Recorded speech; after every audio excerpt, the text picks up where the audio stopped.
детства я любила животных. Собака, кошка, любое другое домашнее животное, оно зависит от человека, чтобы правила игры для всех были одинаковы. Интересуешься наукой и прогрессивными идеями? В проекте «Наука-наука» мы расскажем о молодых ученых Удмуртии, их исследованиях и достижениях. Мы познакомим вас с лучшими и перспективными, теми, кто знает, как устроен этот мир с научной точки зрения. Меня зовут Хасанова Луиза Ильдусовна, я ветеринарный врач и магистрант.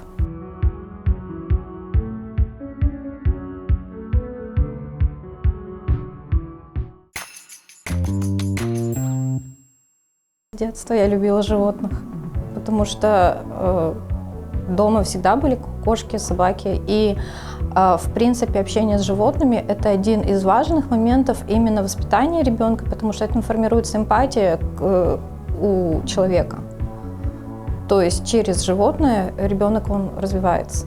По первому образованию я ветеринарный врач, и выбор моей профессии был связан с тем, что мне хотелось помогать животным. Я думаю, что все, кто идут в ветеринарию, это мотивация одна – помогать животным, потому что они не могут сказать о своих болях и страданиях как человек. И вот ветеринар – это как раз-таки тот, кто обучен понимать животное.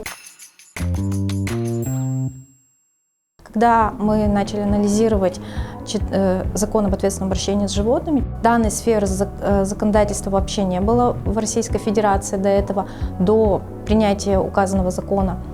И получилось о том, что люди по-разному относились к животному. Для кого-то это домашний любимец, для кого-то это самое дорогое, что есть на свете, для кого-то это просто животное, а для кого-то это как рабочий инструмент. Перед запуском проекта по формированию культуры ответственного обращения с животным нам надо было понять, на каком уровне мы находимся. Результатом данного первого среза было выявлено о том, что у нас увеличилось количество людей, которые отмечают уменьшение количества животных без владельцев и больше видели социальной рекламы, направленной на ответственное обращение с животным.